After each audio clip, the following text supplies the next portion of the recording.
Welcome to Speakernomics, the official podcast of the National Speakers Association. I am Kenneth Kinney, but friends call me Shark. And like you, I'm a professional speaker and I love listening to Speakernomics. Speakernomics is a professional speaker show that will help you thrive and grow a speaking business so you too can change the world, one keynote, session, workshop, and speech at a time. And on this episode, we're going to talk about a storytelling competition. Now, to all my speaking friends, it's pretty much a requirement to be able to tell stories as speakers, but also to tell them with a beginning, a middle, and an end, with an outcome and a purpose, and even a call to action. Can you tell that story in a way that is succinct, with an economy of words that can wrap that story up in a good timeline? I mean, come on. We know that stories aren't meant to go on and on and on, and we all know a speaker or two who can't land the plane with their story.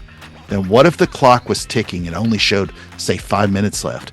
Can you tell your best story in that time? And is that story just a good story, or is it worthy of being the last story standing? In 2023, NSA's Mountain West chapter put on a regional storytelling competition.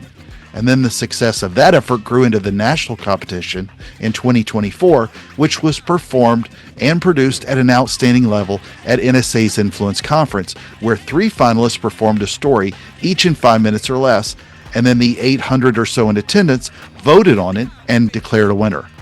Some of the stories here should help you take a new look at your own storytelling skills as a speaker. And let me remind you too that if you're not following their voices on the audio version, then make sure to check out NSA's YouTube channel to watch the video version of the show there. The experts we're showcasing today in order of appearance include Mike Bryan, the creator of the Last Story Standing competition, Jody Orgill Brown, who won the first ever regional Last Story Standing competition, and Jeff Rogers, who won the first ever national Last Story Standing storytelling competition. And before we jump in, make sure to go to Speakernomics.com. That's where you can find the tips, insights, and knowledge to help you become a better speaker, build a better business, and get paid to speak. So now, let's learn from some special storytellers, and then I'll see you on the other side with some takeaways. Mike, welcome to Speakernomics. Tell us a little bit about the origin of the Last Story Standing competition. How did you come up with it? Yeah, so I spent my entire career in the marketing and advertising space, and in that world, I would work with companies that would try to tell their story, and you would sit in a room and listen to them go through this for 45 minutes to an hour, and it was like, okay, I can't do this any longer. And I would sit down with them and say, listen, you've got to be able to do this in an elevator ride. Okay, and that elevator story is where that kind of came from. And so we would work with them to try to take out 10,000 words just so that they could get to a message that meant something. But the thing that was amazing to me is they would still tell their story and it wouldn't mean anything.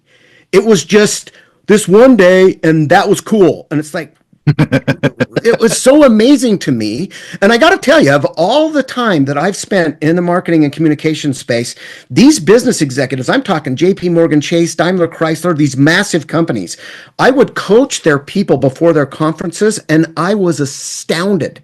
Some of the most powerful negotiators in the world on a four-person room, they are deadly. I mean, deadly. You get them in front of 100 people, and they're like a preschool kid. They can't remember anything. They can't tell a cohesive story. It was a nightmare. And so I spent a lot of time working with people like that. Well, when I sold my agency and I started doing this full time, I went to my chapter and I was kind of astounded that I thought professional speakers of all people would be able to rip stories. In fact, I got with Anna Leota and told her that one day I wanted to come to a conference and do a breakout session on cadencing a story because she said, oh, you need to understand, everybody that's a professional speaker is already a storyteller. And I went, oh, wow, I'm sorry, they aren't. And so what happened is I decided I was going to hold a competition at our chapter, just kind of as a little fundraiser, give us a little bit more money and give some people an opportunity to get some video of them telling something short. So the first one was 10 minutes long and I got 10 people giving TED Talks. I literally listened to him and thought, no, Jody was the only one that told one story. Okay. And so we kind of refined it. And at Thrive. Jody Orgill Brown. Yeah, Jody Orgill Brown. She was the first champion of our chapter, the first winner of any competition. And I was walking on the roof at Thrive with Jamie Nolan, and our second place winner jumped out and grabbed Jamie and said, "Did Mike tell you about our competition?" And I just was like, I wasn't ready. Shark, you can't just dump something like this on a corporation or an organization as big as NSA and expect them to embrace it. You gotta have some foundation. You gotta have some proof. Well, Jamie said, "Tell me," pulled me aside, "Tell me." I told her. She grabbed me by the hand, big smile on her face, and dragged me across the entire roof to Candace York, and she interrupted. Candace was talking to somebody, and she grabbed her by the sleeve and pulled her away and said, "Tell her." And so I told Candace, and Candace said, I will be on the phone with you within a week. Because they have to let the conference get out of them, right? They've got to go to a massage therapist and a psychotherapist and once their conference is done. And she called me and was like astounded. And that fast-tracked this to a regional and national level the next year, and it was on its way. How did you come up with the 10-minute, then now shortened down to a 5-minute for a story, especially when you talk about TEDx talks? So we think so often with short-form content now in the speaking game is not being a 45 or a 60-minute or an hour and a half type keynote. It's now an 18-minute or less talk. Right. Okay, so that came from, so my initial thing was a 10-minute story because I thought about myself. For me to really get into the bones of a story, it takes me about 10 minutes and I can deliver it right? Well, Kelly Swanson, she was on my committee, the first year committee, and she said to me, "That's way too long. When you're a professional speaker, if you're taking 10 minutes out of your hour for one story, you're smoked. You're not going to give any information. You're not going to be able to help them you're not going to move the needle on any emotion in that room if it's one story. Now, unless your entire presentation is one long story that you're feeding information throughout it." And she said, "We need to make these 5 minutes." Now, I bought off on it immediately because that made it a little bit more competitive. And I was the one that said, I stood on my ground on this. You break 5 minutes, you're disqualified. Not kinda. You can't say, "Can we start over?" You break 5 minutes from your first word to your last word and you're disqualified. This is a serious competition. So we stuck it at 5. Well, after the competition influence, I had several people come up to me saying, "You need to make it a range like between 7 and 10. And I go, "Why would it be a range? I mean, if you break the line, you break the line. I'm not going to give you a window." And it really became clear that if you're a professional speaker, like comedians do, if you can't get your story into 5 minutes, you probably shouldn't tell it. It's going to take too much of your time. Yeah, I can tell you that having run a conference, if somebody went 1, 2, or 3 minutes over, that's horrible. That's not like a negotiable ploy fun thing. So isn't it funny? The second someone goes over time and they're mid-concept, your blood pressure just starts to elevate. You're watching the dominoes fall. Yeah. It's because everything behind it's got a problem. Including the lunch. Well, exactly. How do you employ this in the people that you have worked with over a career that are not necessarily speakers, but need to deliver a message? Because I love the business aspect of this with being able to tell something short and concise and sweet, because I don't think attention spans have changed. They were already short. A lot of people have gotten much worse at their storytelling or arrogant enough to believe that somebody wants to sit and listen to a 10, 20-minute story. But how does this apply in the non-speaking world? And then what have you seen that do to help professional speakers transform the way they tell stories? So two questions there. This book is my Presenter Evolution book. And inside of that book, it talks about using cadencing when you're building a presentation instead of an outline. I use a rhythm document. It's actually a flow graph that shows a tempo, a rhythm. And then I teach people when you're telling a story in a presentation specifically, if you use a pattern that I've created, it's done. If you use this pattern and just plug your information into it, your story, if you stay on top of it, will be 5 minutes, maybe 6 minutes if you're long-winded, but it has 3 main pieces to it. If you don't have an apex or a climax, you don't have a story. There has to be something that is why you told the story, okay? You've got to set up a foundation in the front of it And this is what business people really struggle with. As soon as you tell them to tell a story, what drives me crazy, Shark, is when someone in a presentation says, I want to share with you a story. What? Just start telling the story. Oh my gosh, it just drives me crazy when people do that. But business people feel like they need to get to the transactional part of the story. And I caution them, every story should have a transactional moment in it where you either tell them why you did this, tell them what it did to you, tell them what it could do for them, give them something that they can take and actually actualize and do something with. Or your story's what I call an Applebee's story, where you're sitting around buffalo wings and you're just shooting the bull. Okay, that's fine. But when you're a professional or you're a business person and you're in a sales environment or you're in a human resource environment, that story has to have an apex and a transactional purpose. And as soon as they get that, they realize that that means 80% of my story I've got to take out because it doesn't support either of those two elements. And that's what helps them get it in the shorter time. How have you seen this, to the second question, how have you seen this really help transform speakers? I mean, you know a lot of speakers, and then we had such a great competition at Influence with them on stage telling these 5-minute stories, but how have you seen that either transition them or even in your own storytelling? Okay, so this is what was amazing to me.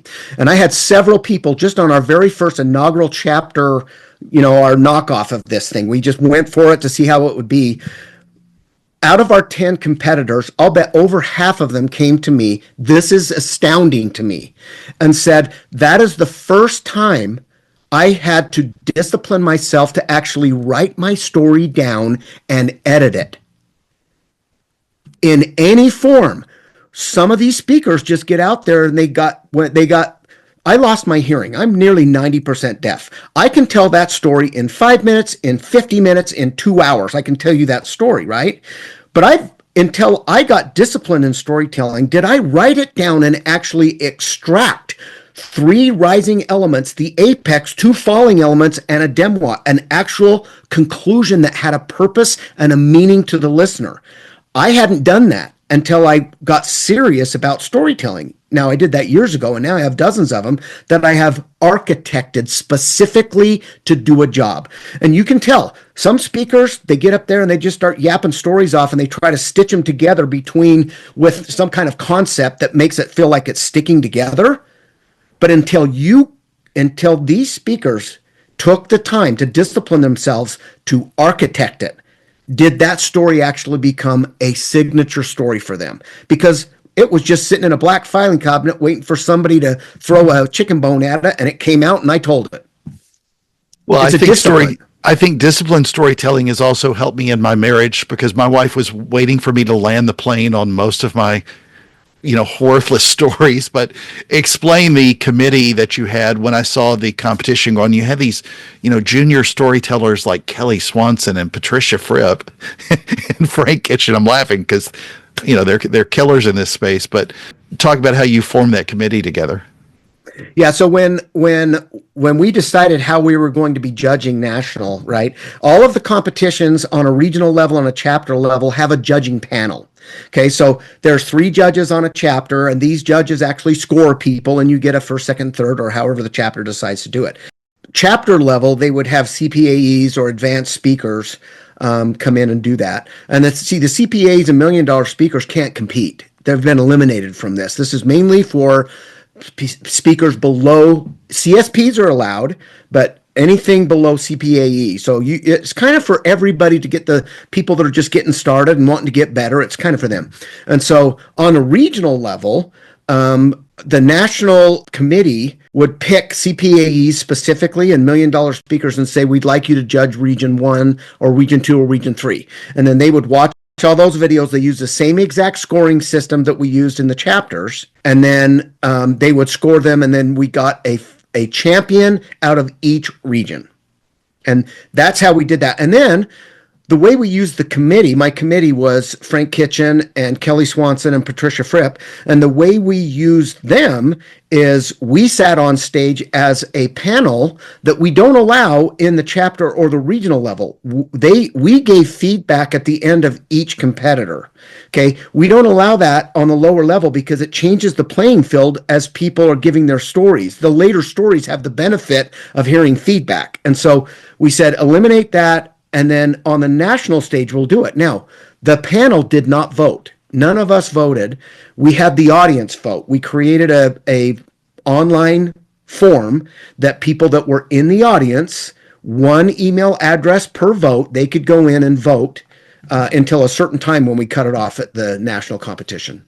Yeah, I thought that was great too, because, like everything else in any field, but especially in speaking, everybody in there thinks they're an expert to some degree as a storyteller. But you could probably put Kelly Swanson, a famed storyteller, and Patricia Fripp, famed storyteller, in a room, and they may not even agree perfectly. There's everybody's got opinions. So I love the fact that this was voted on by everybody there. Yeah. So it lets you see how a lot of different voices voted and picked up what the audience thought was the best one. Curiosity, though, where would you like to see this go?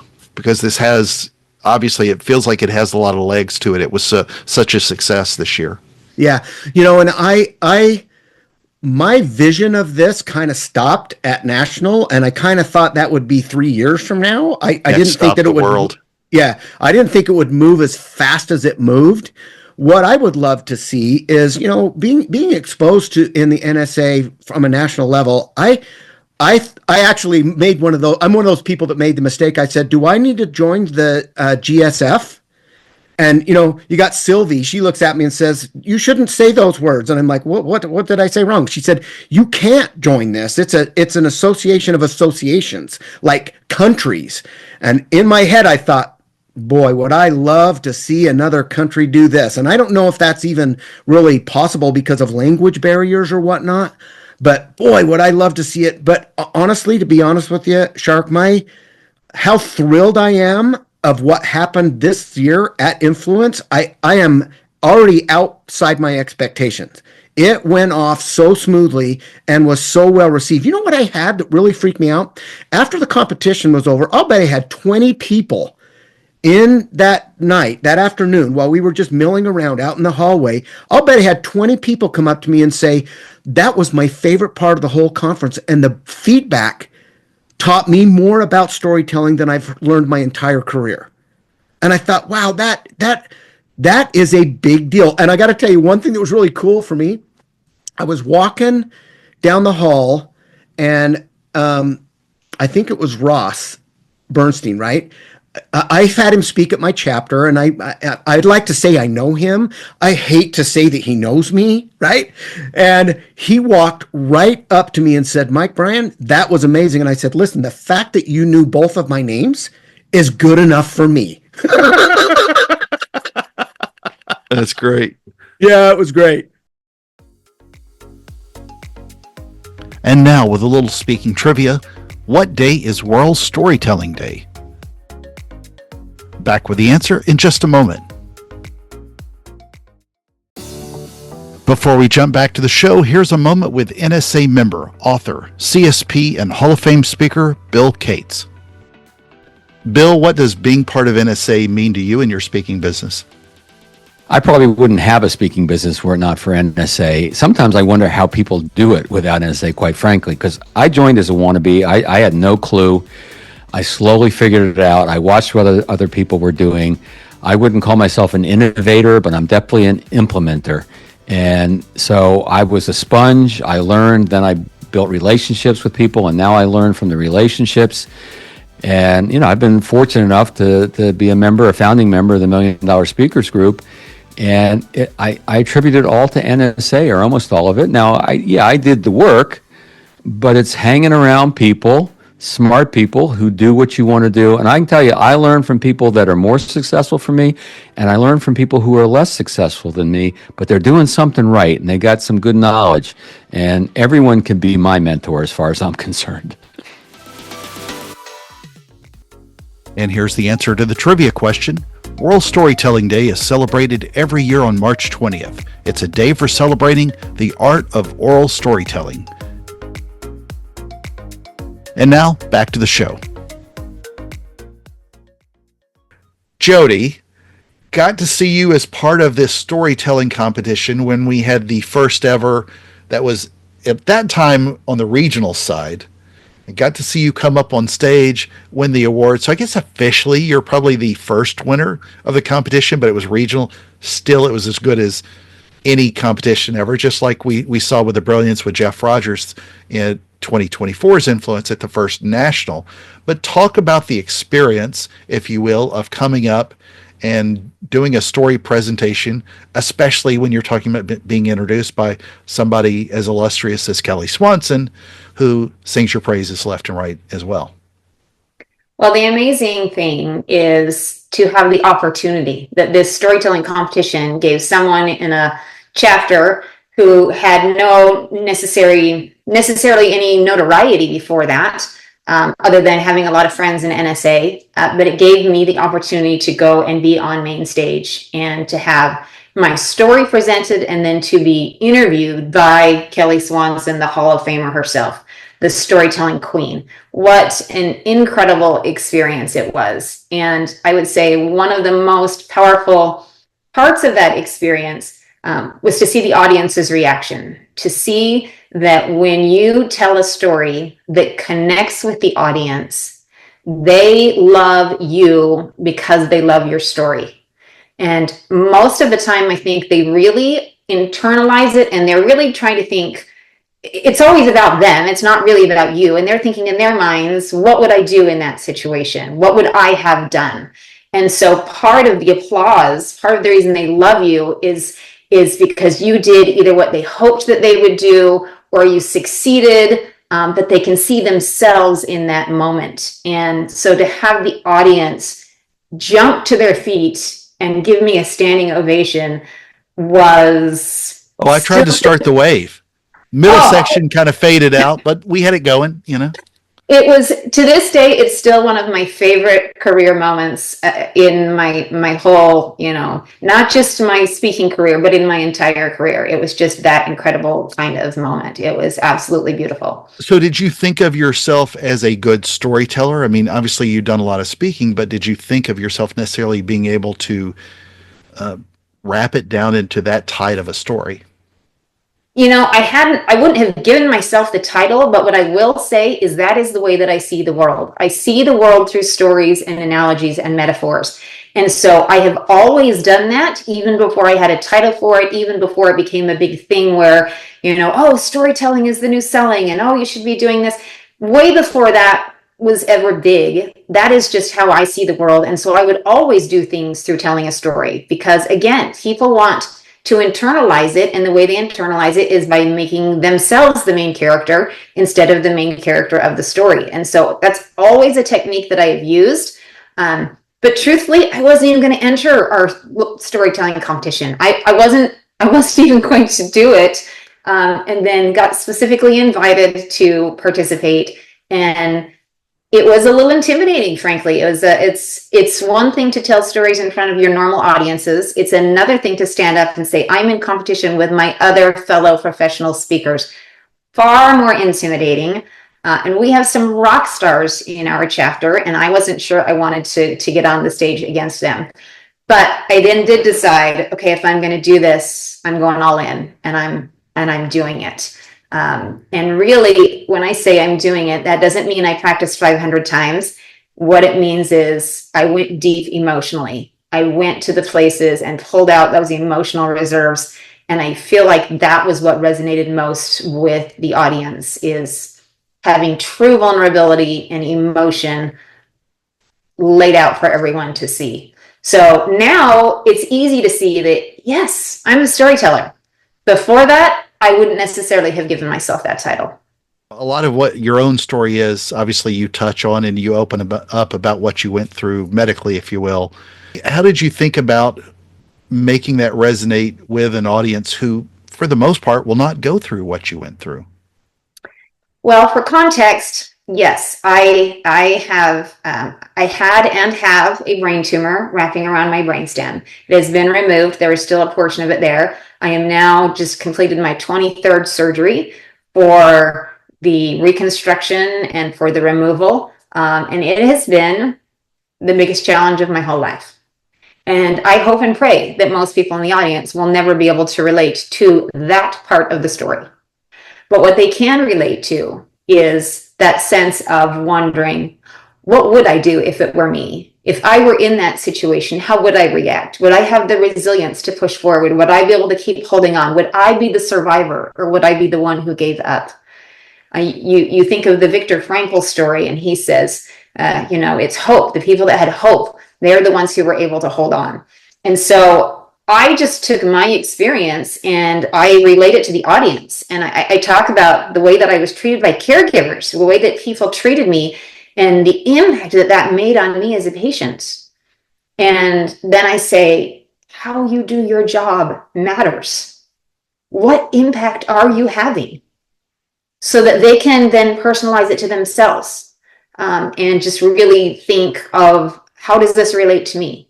Another tactic that I use is I always have a line. I call it a rememberable. I don't know where that came from, but I have a line that is associated with a certain principle. And so in one of my main presentations, it is that every interaction is an opportunity to change a life. And in the course of telling the story, I say the line a few different times in context of the story. And then at the end, they already knew the point of the story because it's been woven throughout. That foreshadowing has taken place, and they're already knowing the principle of the story while the story is being told, which I think is really, really powerful. If they know the principle, if they know the primary message behind the story, they can take that immediately, internalize it, and implement it. So talk about then how, before I forget, I think I may have told you this before, probably the first time I met you, which was in Orlando a couple of years ago at another NSA event. My prayers are with you. So, and will be. Next, though, I want to know how you think that a storytelling competition can help a speaker. What has it done for your own career, if you will, since Orlando Influence 23? I think a storytelling competition can help a speaker because it forces you to do a few things. Number one, it forces you to figure out your stories and the principles that go with them, and then find great ways to incorporate them together. It also forces you to practice doing the art of speaking, which too many speakers get to a point where they stop practicing. And I think to be really good at the art of storytelling, you cannot stop practicing. You need to practice. You can't stand up and tell a story. You need to relive the story. You need to be able to feel it. You need to be able to, if the story made you cry when it happened, then can you come to tears when you're feeling that emotion again? So it forces you to do what you should to up your game as a speaker. But then also it puts you out in front of others. You get the opportunity to be graded, which some people might not like, but it's feedback from the best of the best in the industry. And so you can take their feedback, you can use that to improve. And then if you get lucky enough to get on the main stage, that is life-changing. I mean, it truly, truly was a life-changing experience. To have the people that I have looked at for years and just adored and looked at like a child looking up at their beloved teachers or professors, to have some of those kinds of individuals come up to me afterwards and congratulate me and tell me what a wonderful job I did. I hate to say it this way, but it made me part of the club, part of an elite club of main stage people. And that is not an opportunity I ever would have maybe someday I will have a chance to do it again, but not at this stage of my career, and certainly not at the time that I had the opportunity to do it. So it gives you a platform to be seen, to be noticed. And then if you do well, then you have the notoriety from doing well. And then you have awards and wonderful video that you can show, and you can just perpetuate that. And funny enough, I was never asked beforehand to to train on storytelling. But guess what I get asked to do all the time now is to go in and train companies on how they should be telling their stories, to help small business owners figure out how to tell the right stories. So as a speaker, honing your skills makes a huge difference. And we also know that people are 22 times more likely to remember a story than they are to remember a fact or a statistic. So it will stick in the minds of your audience more. It forces you to up your game and do better. And then if you get good at it, then people will say, oh, when you come and speak, you got to make sure you tell this story, because you become known for your storytelling. And I love that. And that's something that now I have an incredible opportunity to do that I don't know that I would have otherwise. Jeff, congratulations for being the first ever Last Story Standing winner. What was that experience like, going up on stage and telling an amazing story? Well, it was an amazing experience. Certainly a lifetime sort of, check mark on that one. Just to be amongst all of those folks, to be in front of that audience of such incredible speakers that populate NSA, and to be able to tell that story in a way that was fun, in a way that was very much me, was validating on a certain level, but it was also just really fun and exciting, the experience itself.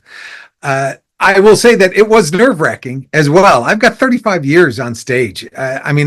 I performed in front of audiences of 10,000. I've been on television countless times. And as an improviser, I walk out on stage without any of the dialogue or the script or anything like that. We ask for a suggestion and make up stuff off the top of our mind. So getting on stage doesn't make me nervous at all.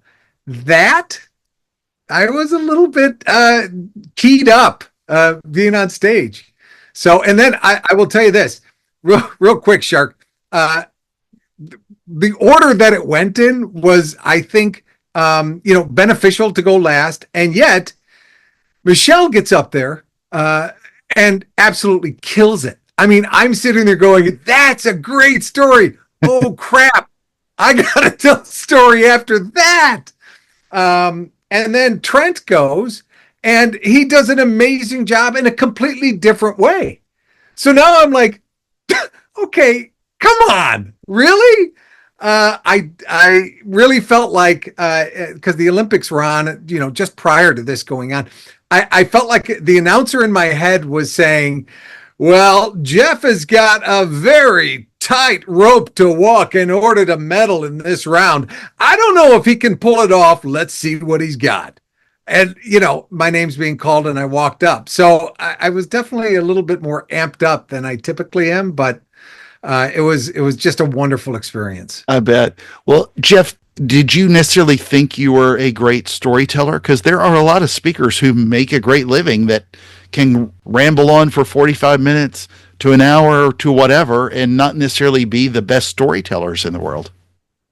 Shark, I absolutely believe that everybody can be and is a great storyteller with the right amount of practice and editing.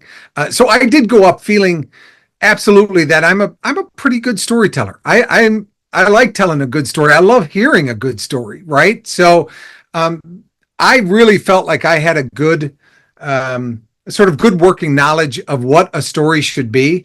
I will tell you, though, this process of refining it and refining it and refining it really taught me how important that process is. A lot of times I'll go with the story that I've told a couple of times, or that I know it works this way and I get these sort of responses from it.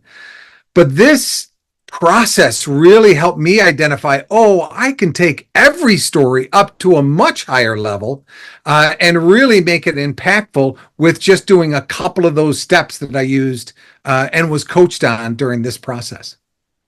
Whenever you speak to speakers, I'm sure you've had a lot of people come up to you post-competition who want advice. Help me with my storytelling. What is the advice that you give other speakers now to help them tell a better story? I usually say a couple of things, and I do this when I'm coaching clients in presentation skills, when I'm coaching founders in pitching. Be authentic, be yourself, use your voice. the reason that Michelle and Trent both did a great job is they used their voices. And the reason I did a great job is because I used mine. I did it in my style. You're going to be more comfortable. You're going to be more engaging because you really know your style. That doesn't mean you can't improve and polish your style a little bit, right? You should.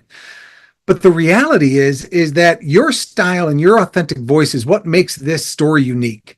And that's the whole thing we're listening for, is that uniqueness of experience that you're sharing with us and we can identify with, but is also one of a kind. And it's the doorway we get to walk through, or the window we get to peek through, that gives us a broader understanding of, the human condition to a certain extent. So I always say, use your voice. Get better at telling a story in your voice and be confident with that. And then I follow something that I learned in improvisation years ago at a place called the Players Workshop, which is the oldest school of improv in the country, which I now own because I thought that teaching was so important, I couldn't let it go away. It's yes and storytelling. And yes and, we throw that around as, oh yeah, agree and then build. It means more than that. The yes is acceptance of somebody else's point of view. So you don't have to agree with somebody else's point of view. In fact, that's pretty common nowadays. But you have to accept they have the right to have it. And that and is our bridge to where we can come together, where we can find understanding, right? And so that becomes a current state. The point of view, yes, is the current state. The bridge is the action, what took place, what changed it, what was the climax, what was that conflict that occurred, and then what was the outcome, right? So it's current state, change, desired state. And that's the sort of template I use. And if you're looking for a quick down and dirty template to tell a good story, identify those three things, and you're going to be like 85% there to having a good overall story. Let's do a quick recap based on their expert advice on how you too can tell some better stories. First, this isn't supposed to make you change all of your stories to shorter ones, but you can't bargain with time. And sometimes there's only so much sand left in the hourglass. Mike reminds us so well that even speakers need to be able to tell a story well, quickly and cohesively. He said if you can't get your story into 5 minutes, then you probably shouldn't tell it. Write down each story and edit it. That doesn't mean you have to cut it out, but at least take the exercise of looking to see if you've actually formed a story or not, and architected that story to do a job. Second, Jody reminds us that we have to, even in a short amount of time, connect a story to the audience and make sure that they can see themselves in the story you tell. And never stop practicing. Don't just tell a story, relive it. Third, Jeff says that everyone can be a great storyteller with the right practice. Refine and refine and refine. Jewelers, for example, repeatedly refine and polish gemstones to remove impurities in order to achieve a flawless stone, one that is perfect. The competition taught Jeff how important that process is. Make sure, though, to be authentic and use your voice and your style. Never polish it so much that it looks like every other stone. Your story should be one of a kind, and your voice and style, even in a refined story, make that story unique. 4. Big shout outs to Jamie and Candace and all the NSA team for making this competition a reality and a fantastic new part of their signature conference, Influence. And finally, 5, make yourself a better storyteller. Start now by going to nsaspeaker.org. Find out more about entering the competition and make yours the last story standing. Friends, make sure to join us at Speakernomics.com and let your voice be heard. I'm Kenneth Kinney, your host of the National Speakers Association's podcast, Speakernomics, and this has been another fantastic episode of the show. Thank you for the privilege of your time, and remember, Speakernomics is a podcast where you'll learn to speak, get paid, repeat.